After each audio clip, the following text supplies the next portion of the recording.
My friends, it's good to be with you. Let's just discuss the biggest news event in the world today. That is the assault of Israel on Gaza.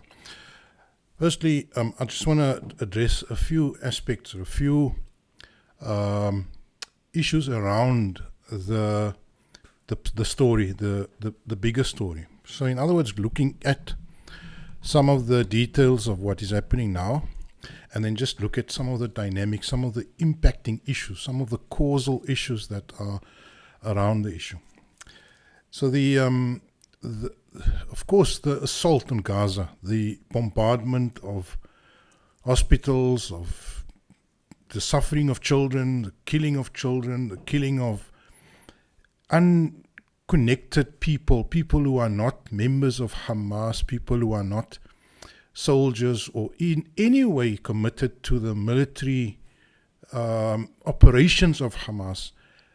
Of course, there can be absolutely no reasonable justification to explain away that those people must suffer. And so the only way that could be understood is in terms of collective punishment. The only way that one can understand the bombardment of hospitals, even if it is by accident, you should not do anything that will even risk a hospital. So it amounts to a war crime, and it goes against any notion of civilized behavior. So let's just quickly get that out of the way. And so there is no defense, no explanation for that. And whoever stands with this kind of behavior would be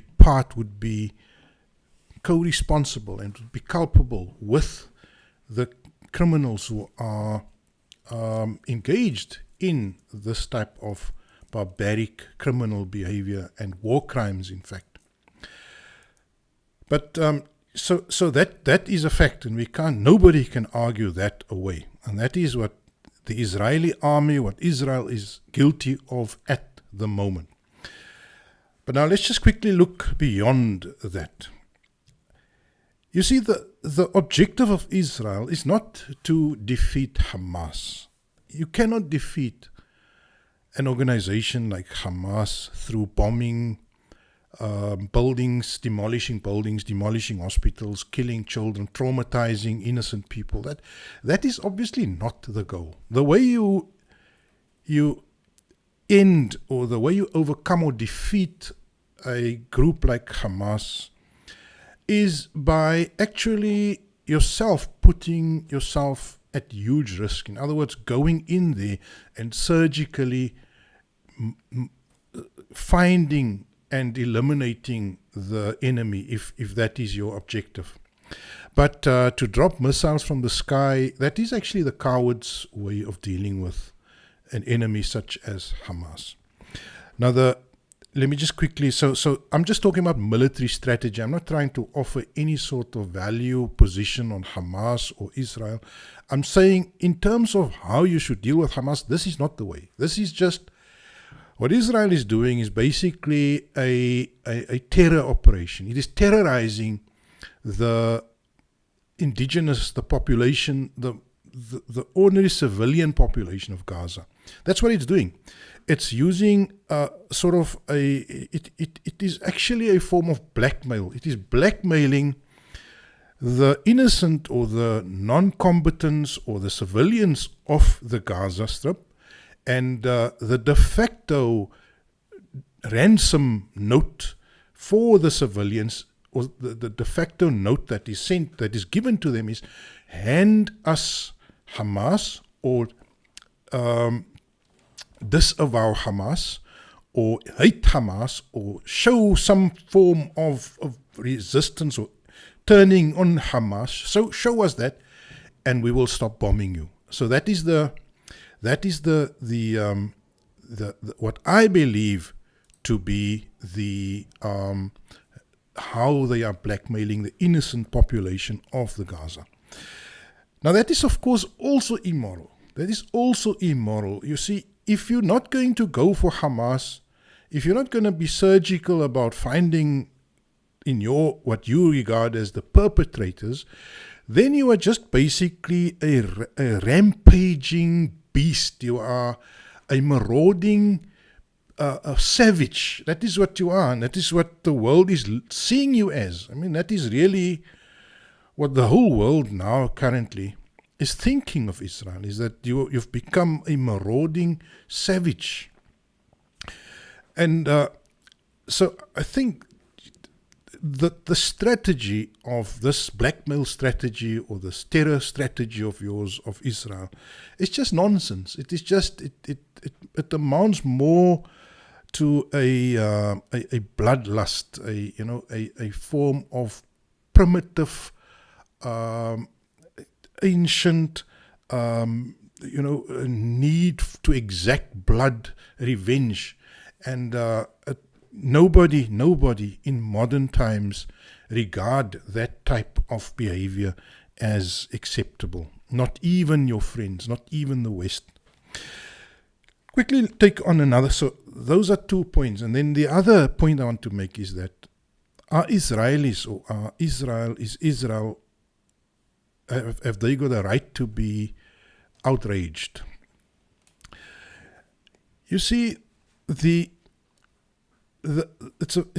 what we have here is we have the major injustice, which is the taking of the land in 1948, the settling on the land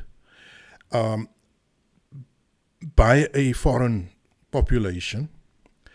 And then you have the resistance of the indigenous people to that foreign invasion, that settlement of foreigners on their land.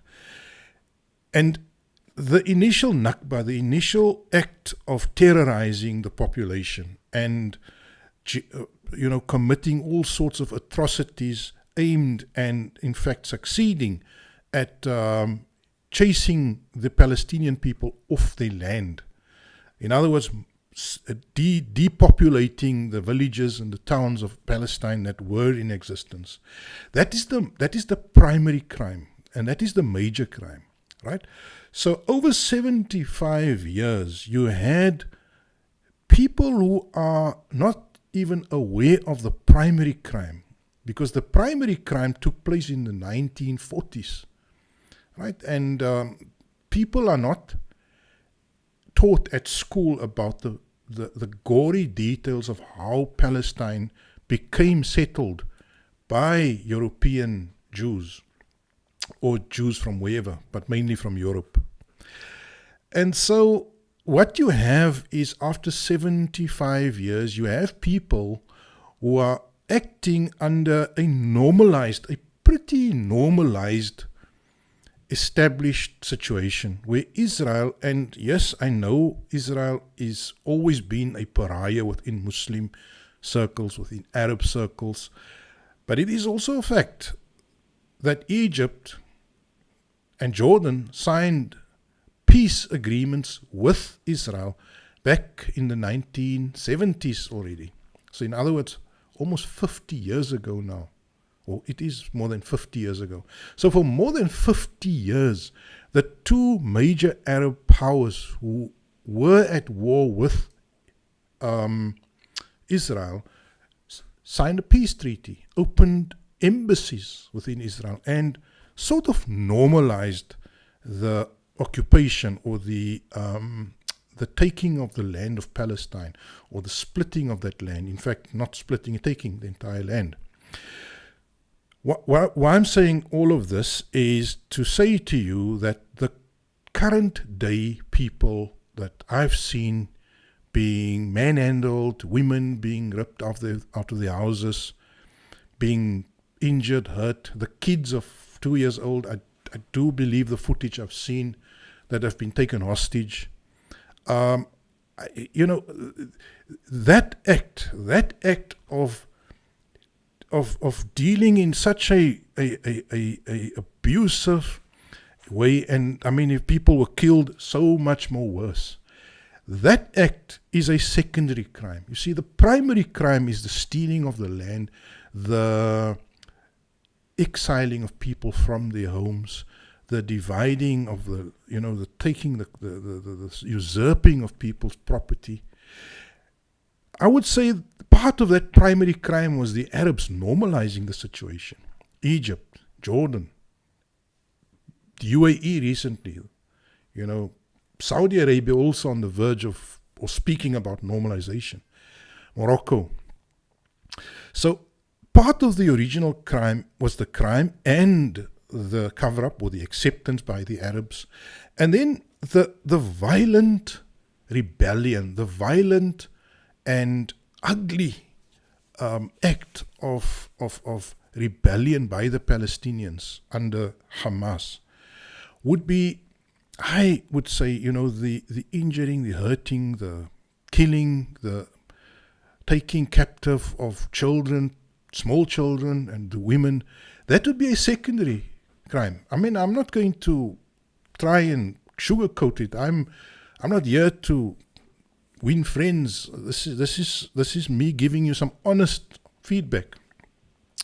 And so I'm really outraged by the fact that that there's been so little discernment, so little caution, so little care taken by those who have a just cause in ensuring that children, innocent people, women.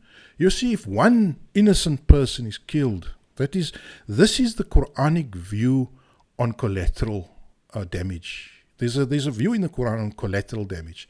One innocent person is too many. You see, there is no concept of collateral damage in the Quran. The Quran says if you kill one person unjustly, it is as if though you killed the entirety of humanity. And so there is no such a thing as a just killing of an innocent person. So you see, we respect Jewish people who speak the truth. I really respect them.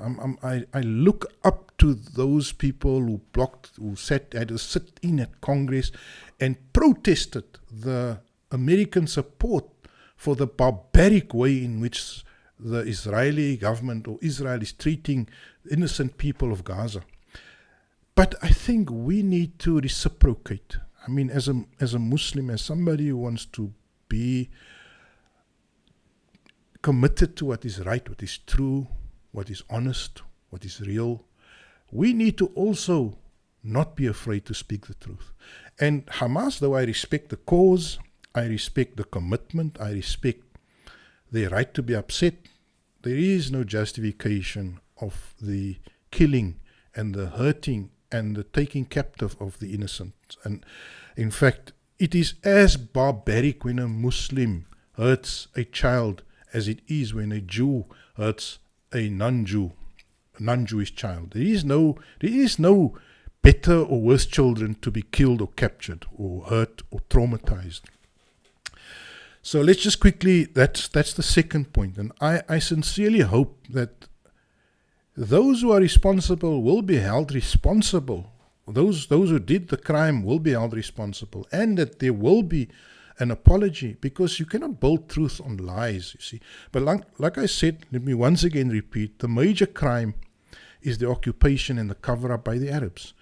The minor crime is which within the context of a just resistance against occupation, a just resistance against usurpation of the land, within that just resistance, there is the minor crime of hurting the innocent and shouting Allahu Akbar. And nothing drives me more up the pole than people committing crimes and then shouting Allahu Akbar. It drives me absolutely crazy. There's one of our scholars, one of our students of the Qur'an in South Africa, he actually made a video about Allahu Akbar, and I actually would recommend you watch that video. I think this whole Allahu Akbar thing, we need to re-examine it, because it seems like Allahu Akbar has become the slogan of people who commit senseless atrocities. ISIS screams Allahu Akbar when they kill and slaughter innocent people. And I've seen innocent women being terribly handled on video footage. which also was accompanied by the shouting Allahu Akbar. And I think this whole Allahu Akbar thing, you know what, just stop shouting it, please. Just stop saying it's becoming more counterproductive than anything else. So that is I just wanted to offer you that context. And so my position, and the position I think any sane, rational people that love their religion, they want to do best by God, who want to, be righteous in this world and secure the acceptance and the kind acceptance of God Almighty, of Allah subhanahu wa ta'ala, needs to do the honest thing and call out when there is evil. Let's just quickly look at the other points I want to raise, and that is who will come and help the Palestinians. What is to happen with the Palestinians? Now, okay, we're sitting at a very pivotal point in history. Very, very pivotal point. Absolutely crucial point in history. There are three ways that this can play out as we go into the future in the next few weeks or months. Option number one is going to be Israel needs to consolidate the cleansing of Palestine, the cleansing of what they see as Israel of the Palestinians. That is phase one. That is the major crime, the progress along the major crime. And Israel needs to cleanse Gaza first of all, because Gaza has become a thorn in their flesh. They absolutely don't know how to handle Gaza. What they're doing now is just bombing, killing, maiming, and having some sort of blood, ancient, very, very ancient type of vengeance operation. But it will have to stop at some point. Even if they kill 20,000 Palestinians, and even if they kill 10,000 babies and children, it's going to have to stop. They cannot kill 2.3 million people. They cannot. We're living in a world where it will simply not happen. It's not going to happen. Right? But they will try to make it happen. They want to reduce that population to far below what it is. So they have attempted the desert settlement, the resettlement in the Sinai desert. That is obviously one of the early plans which they had. They haven't abandoned that plan. Never mind what Egypt says, because Egypt will not allow the Palestinians to come into Egypt and cause other Islamist, movements to grow within Egypt. So Egypt will just not allow any sort of Islamism like Hamas to settle or to come and infect Egypt. It's like a virus for them.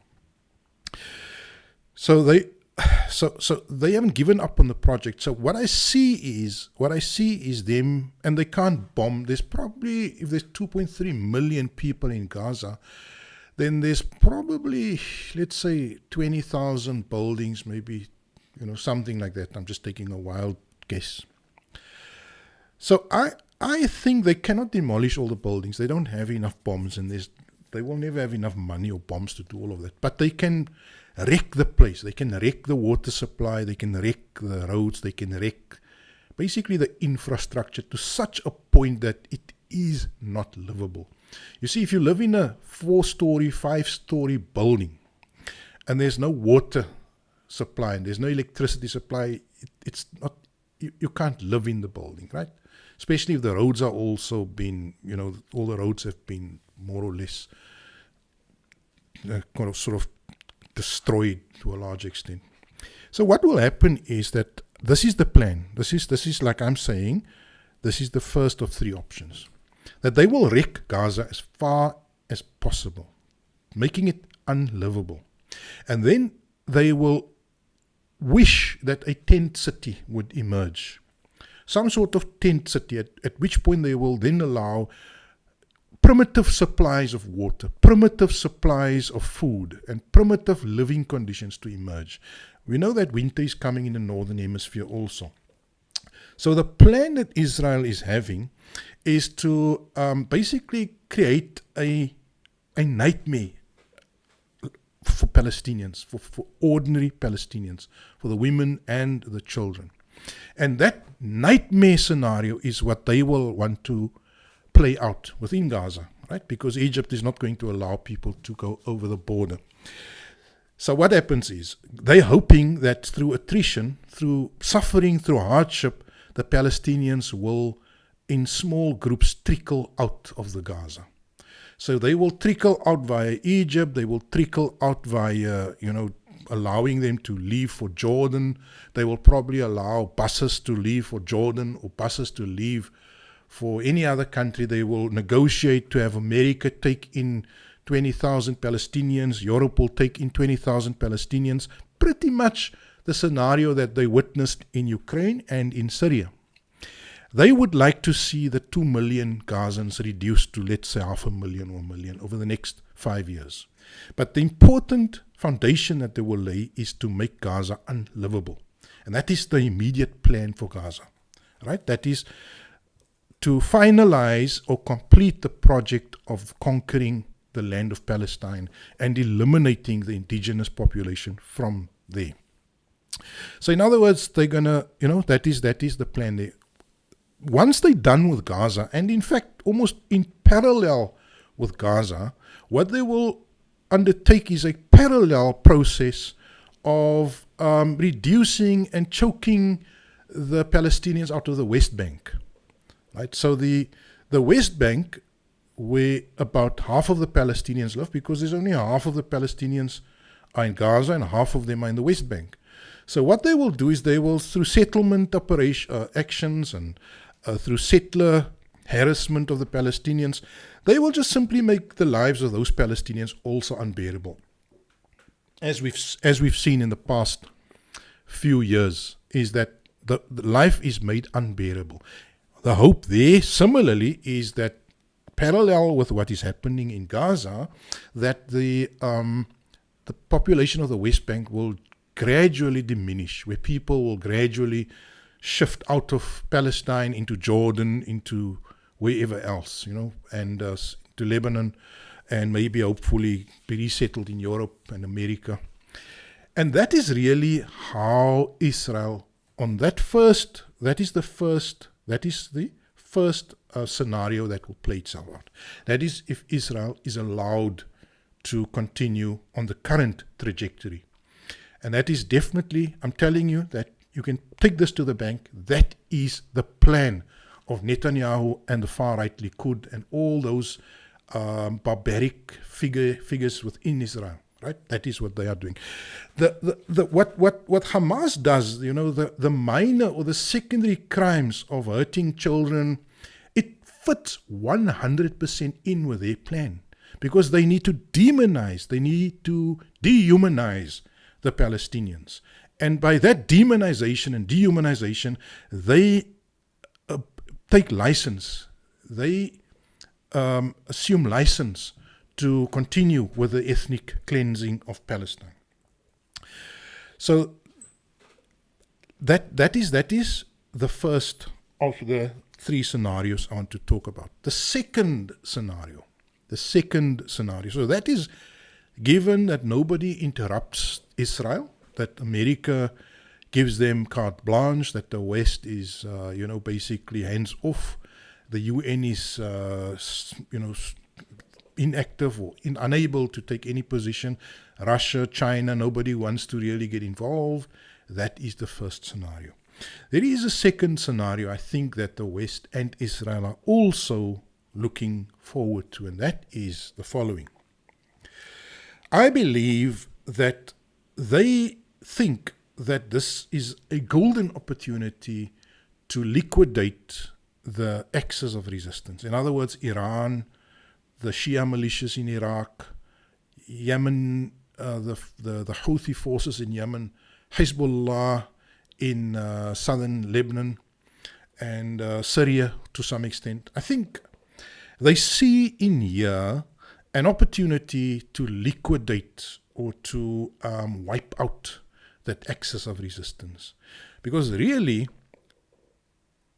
the axis of resistance is the only factor that threatens the long-term plan that Israel has. All right? How does it threaten that long-term plan? I believe that if Iran, or if the axis of resistance should acquire nuclear technology, nuclear weaponry, that it would be too late to then actually confront them head on. You see, Israel has, they've acknowledged sort of indirectly that they have sort of like 300 nuclear warheads, like nuclear missiles in Israel. So they are extremely strong. You see, Israel has got a lot of destructive power, and America similarly have a lot of destructive power. So the power of Israel and America is not the power of conquest or the power of control or the power of spreading their influence or spreading.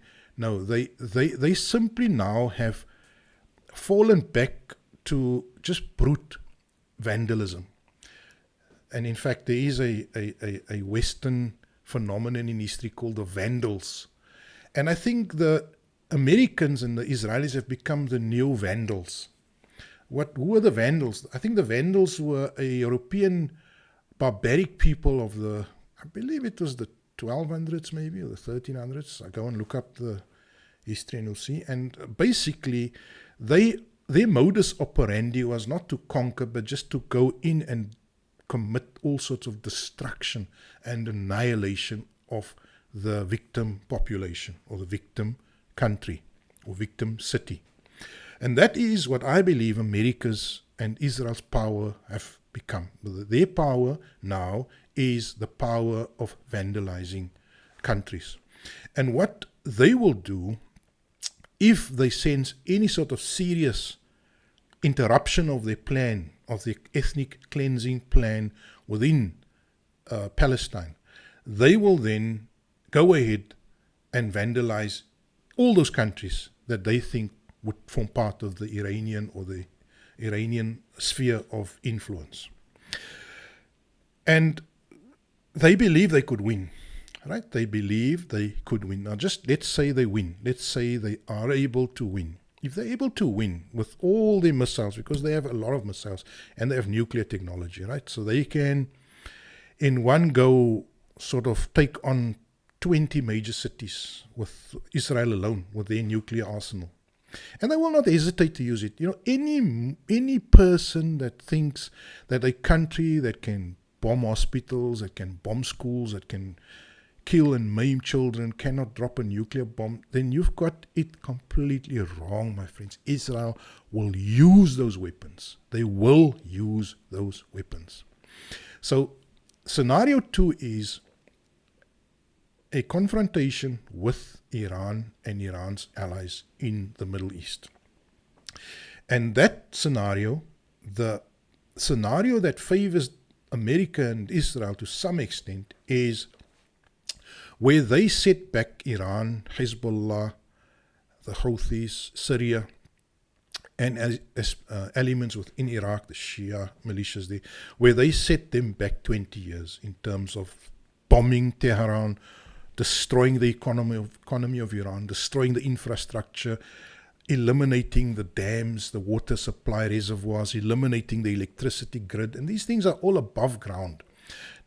That is, I think, a second scenario, which they would actually welcome as better than the first scenario. You see, if Iran remains hands off and Hezbollah remains more or less hands off, and Israel can complete its project of ethnically cleansing Palestine of the Palestinians, and the Shias and the Sunnis and everyone could just sit back, fold their arms and allow it to happen, that would be just first prize for them. But even better than first prize would be to get Iran and Hezbollah and eliminate them or destroy them also when you have justification, because you will have justification if they shoot a few missiles over from Yemen and from Iraq, and then they will, America will have the they call it the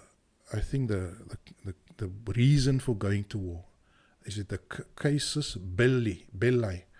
So they will have an excuse for war. when they are sufficiently being attacked from these countries. And they would see it as an amazing opportunity to eliminate those countries, or their infrastructure at least, and to have a fresh start with Israel and the Arabs, and to continue like that. But of course, I know, and I can tell you that the setback will be temporary, and that maybe it will take Iran and these countries maybe 15 years or 10 years to rebuild the infrastructures. So that would be a temporary victory for America. Now here's scenario 3.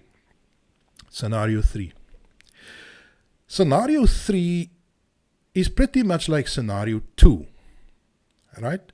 But where Iran and all its allies in the Middle East, where they actually have the strength and the capability to win the war. And now that is a tough question. You see, we don't know if Iran and its allies, in other words, Hezbollah, the Shia militias in Iraq, the Houthis in Yemen, what is left of Hamas in Gaza, we don't know whether Iran is able to score a victory. But now I'm going to bring my Quranic consciousness to the fore. Because I read the Holy Qur'an, I read my book, my text, my guiding light. And if you read chapter 8 of the Qur'an, this is a chapter where the Muslims pretty much faces a moment like this. They don't want to get involved with the enemy. Right? Just read chapter 8 of the Qur'an. They're very reluctant, because at this point the enemy is still in peak form, as is America. America is militarily, and Israel, still in peak shape, my friends. They might have been humiliated a few times by the Taliban or by people of Vietnam, or maybe, even maybe in Iraq or whatever. But believe me, for them a win is to set you back 20 years, to basically wreck your country. That is for them a win. A win is not to conquer. For the British Empire, winning meant winning the hearts and minds of the population, and making the local population develop a sort of a affinity for British culture and for British ways. Not so with America. America has given up on that project of being of soft power. America is no longer about soft power.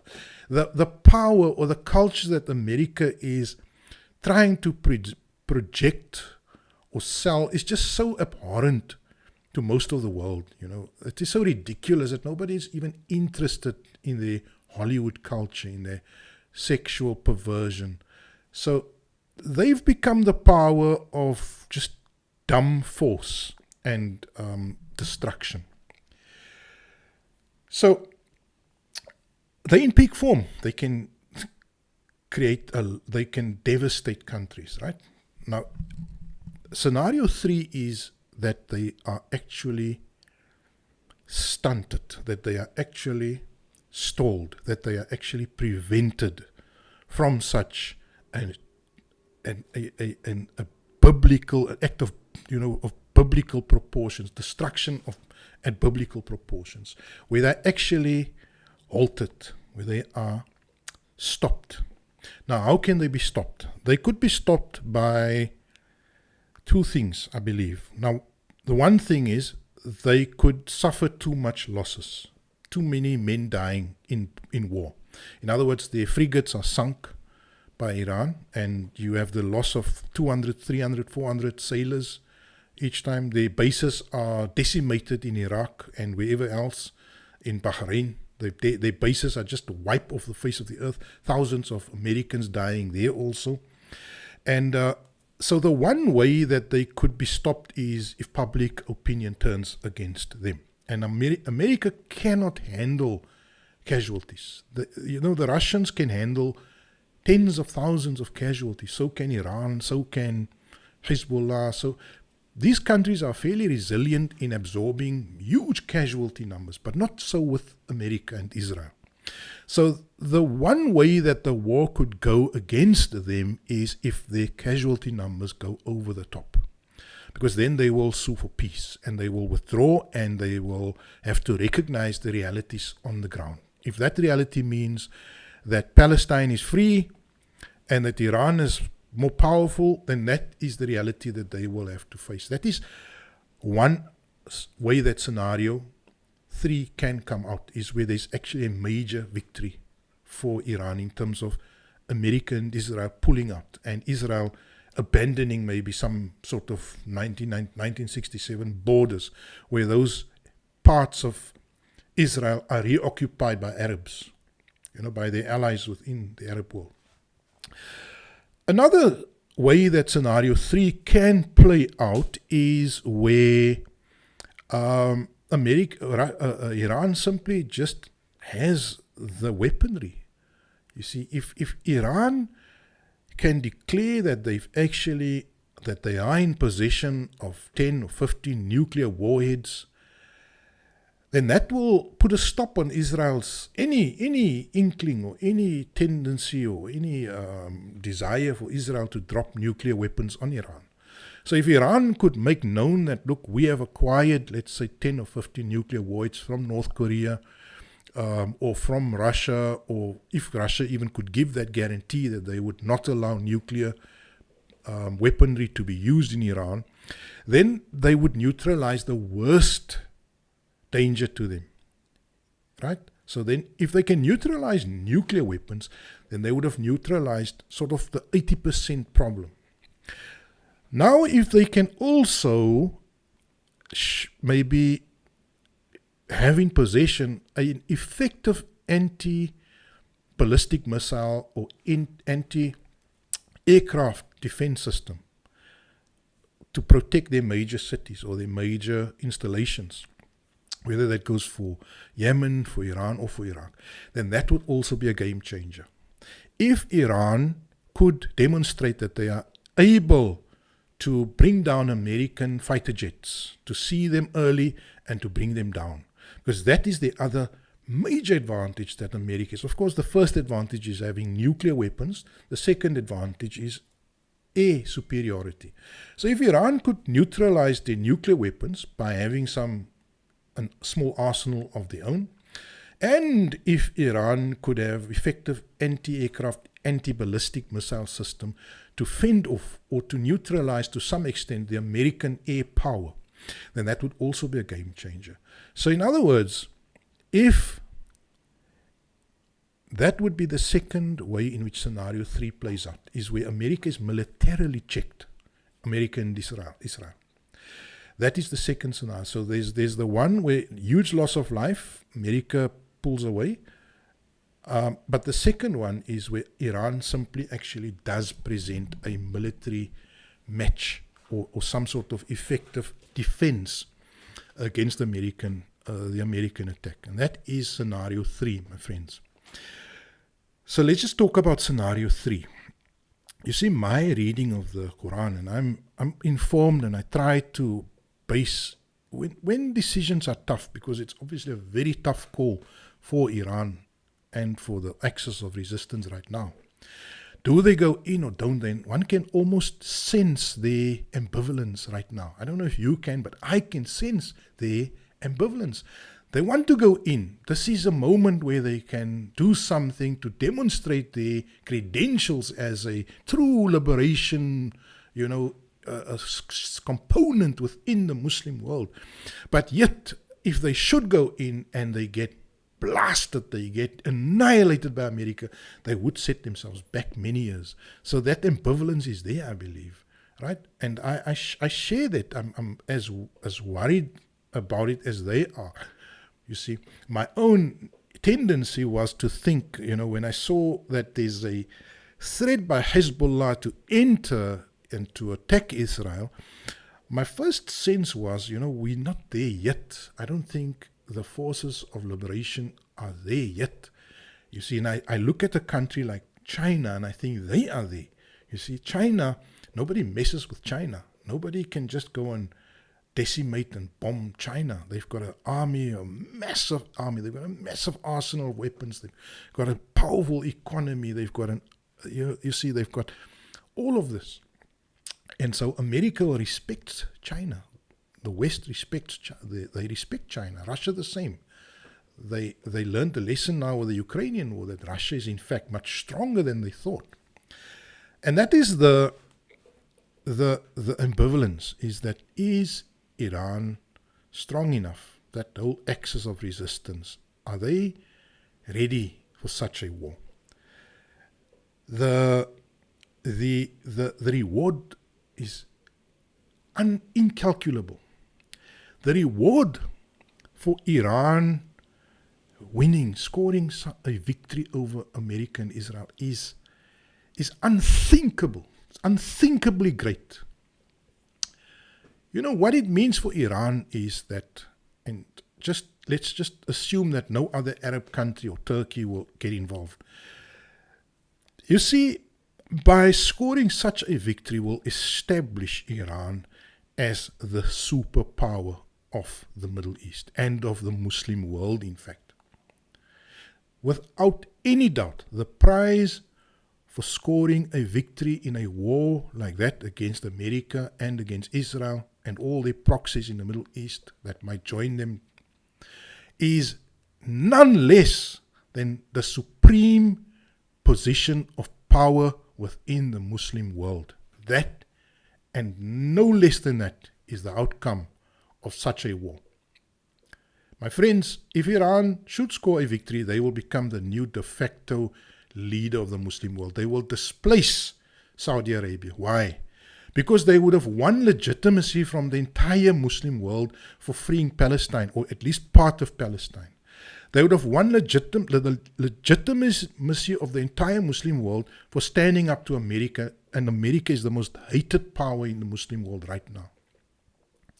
And I'm telling you now, all the Saudi ideas and 100 years of Saudi Salafi brainwashing and Saudi Wahhabi is going to go down the toilet if that should happen. And Iran, with its Shia ideas, or the Houthi Shia ideas, it will become a massive force within the Muslim world. You will, in a matter of a few years, you will see millions upon millions of undecided Muslims who are not mazhab extremists become sort of in the camp generally of the Shia type of Islam.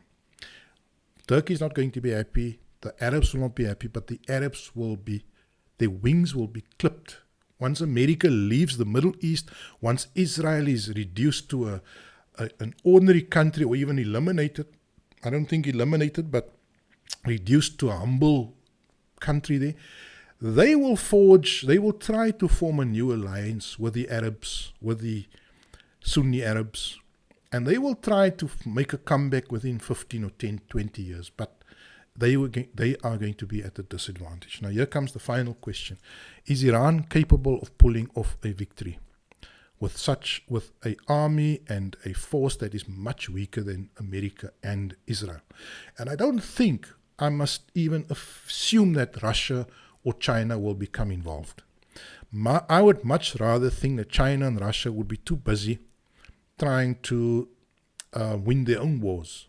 You see, there might be a front in the Far East, but Russia is going to be too occupied trying to win the war against Ukraine. So I think this is going to be a project that Iran and its allies will have to fight alone.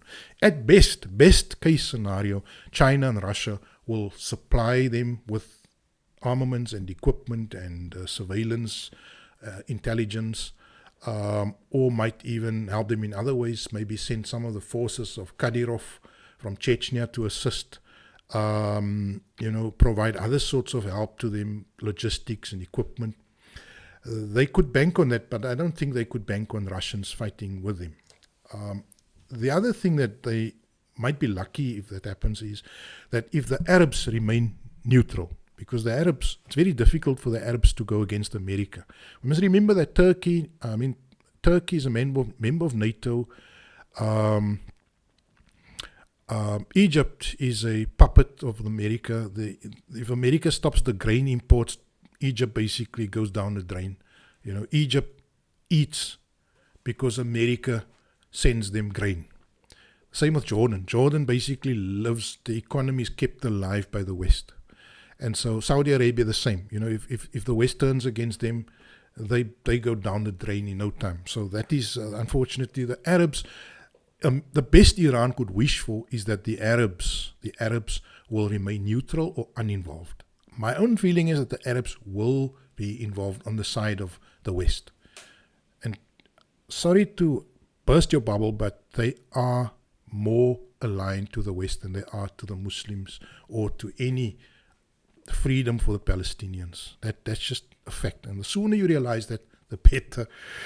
So my friends, those are the three scenarios that I see. And from the Qur'an, there's a verse in, I think it is in chapter 8, where Allah says, go and confront the enemy. If there's 100 of you, you might even overcome 1,000.